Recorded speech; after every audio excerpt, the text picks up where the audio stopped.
તમારી ખોડિયાલને થોડું બોલો. માં તું કોણ છો, કેવી છો, ક્યાં છો, કેવા ગુના પડ્યા છે માં તું કે. અમે આજે નાનું બાળક બનીને તારા ચરણ તારા શરણમાં આવ્યા છીએ, તો હે ખોડિયાલ તું રાજી થા. તું તો આદિ અનાદિ કાળ પહેલા હતી ને આદિ અનાદિ કાળ પહેલા રહેવાની છે, તો હે રાજપરાની ખોડિયાલ તું રાજી થાયેલા પાછી એના માટે તવકો કર કર કર કર કર કર. મારી ખોડિયાલ ના આરામ છે, હું રાજપરાની ખોડિયાલ બોલો.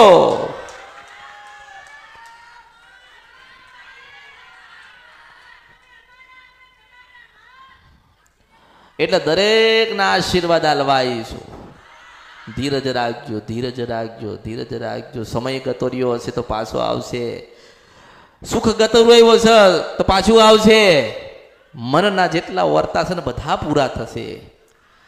જે કોઈ જેને જે અર્પણ કર્યું એ મેલડીએ સ્વીકાર કર્યું છે. જેને જે મેલડીને અર્પણ કર્યું એ બધું મેં સ્વીકાર કર્યું છે. મેં કોઈને પૂછ્યું નથી તમે કેવા છો, મેં એટલું કીધું કે તમે મારા ને હું તમારી છું. માં એટલે માં કહેવાય. માની કોઈ નાત નથી ને માની કોઈ જાત નથી, માની કોઈ પેઢી નથી ને કોઈ વસ્તી નથી. બધા તમે મારા ને હું બધાની છું. ઓળખો. તમે ક્યાં ભક્તિ કરવા આવ્યા છો ને કોની ભક્તિ કરવી છે તમારે નક્કી કરવાનું.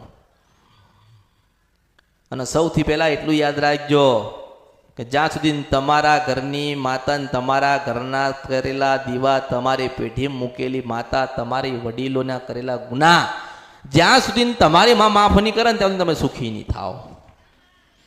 મેં તો એના માટે તમને ભજનનું કીધું કે 12 થી 4 નું ભજન કરજો, કે તમે જેમ જેમ ભજન કરો ને તો માના ગુના માફ થાય. થાય કે ના થાય? માફ થાય, માફ થાય. રોજ ભજન થાય તો ગુના રોજ થોડા થોડા માફ થાય. જે દાડે 100% તમારા ગુના માફ થાય ને ત્યારે પેલી માં બોલવા આવશે, હું મેળવીશું.